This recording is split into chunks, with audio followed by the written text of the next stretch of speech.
In today's video, we're going to be discussing in-depth details of the Halo 3 ODST flighting as relayed on Halo Waypoint, so stick around.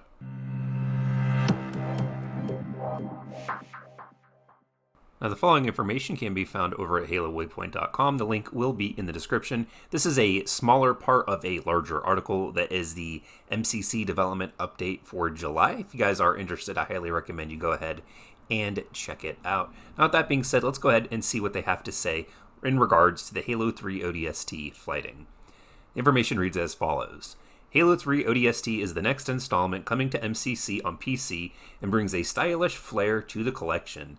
The mood, the music, and the character development across the campaign makes it a unique Halo game that truly withstands the test of time. In the first half of next month, which is August, we are planning to flight a slice of Halo 3 ODST to Halo Insiders on PC and Xbox One. We are also planning to include Halo 3 content in a patch during this flight to test some changes that we've made to hit registration and Halo 3 ODST weapons in Halo 3.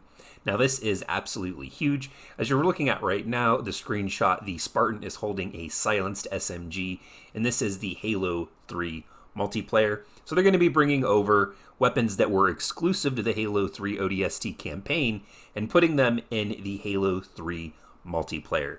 And this, I couldn't be more excited for. Hopefully it works out well. I know that with some of the weapons, they function a little differently in ODST, like the handgun specifically. The handgun is a very light damage handgun. It cannot break anyone's shields, so it's only really good for jackals and for grunts and unshielded enemies. And then, of course, once the shield gets broken from a shielded enemy, then it is a one-hit headshot.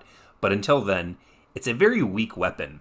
And also with the SMG, the silenced SMG, it has a scope on it. I'm wondering if that's going to function the same way in Halo 3 as it does in ODST. We'll find out, of course, but speculation is I'm assuming that it's going to function pretty much just like the regular weapons do, that these might just only be weapon skins, but we're going to find out soon enough. Now, moving on to what the flight is going to have in it, there are also coming some new features with customization. They're going to have updated customization available for Halo 3 ODST, whatever that means. Firefight matchmaking and Firefight custom games. Firefight's networking model has been completely overhauled for its addition to the MCC, so that's cool. They're going to actually have matchmaking, and keep in mind the original on the Xbox 360 for Halo 3 ODST did not have matchmaking when it came to Firefight. Theater is going to be available for use with mouse and keyboard in the ODST. And when it comes to campaign, the campaign missions are going to be Mombasa Streets, Tariana Plaza, Upper Reserved, NMPD HQ, Data Hive, and Coastal Highway, which is roughly about half the game. The campaign playlists, of course, are going to be Flight Test Heroic, Hoofin, Tariana Plaza, NPD and Data Hive, and the Street Smart New Mombasa Streets. For the Firefight multiplayer options, Halo 3 ODST's flight will support various multiplayer flight options. This will include custom Firefight games for Firefight matchmaking. And here is the content that's going to be available for that. It's going to be Crater Night, Rally Night, Crater, Lost Platoon, Windward, Chasm 10, and Last Exit. And the playlists, of course, are going to be Firefight Heroic and Firefight Arcade. It's going to have pretty much the same settings. The mouse and keyboard and gamepad configuration, field of view, gamma, window mode, aspect, resolution, scale, VSync. Settings for audio, of course, are going to be pretty much the same. Volume, including menu music, game menu music, volume effects, chat volume, push-to-talk voice chat. With settings and gameplay, they're going to introduce the crosshair position, show notification, enemy player nameplate, and game and timer credits. Of course, for settings, it's going to be networks and relays. And the settings and accessibilities are going to be subtitles, change language, convert speech to text, and convert text to speech.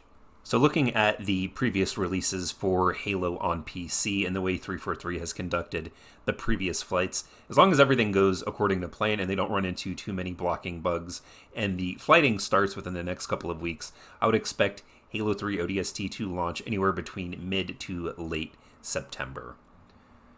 But don't forget, in order to be part of the conversation and have your voice heard, hit that subscribe button and leave me a comment in the section down below. If you guys are new around here, check out some of my previous videos. I upload content weekly.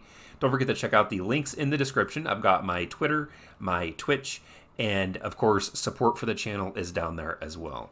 But until next time, everyone, thank you all for joining me here today, and I'll see all of you in the next video.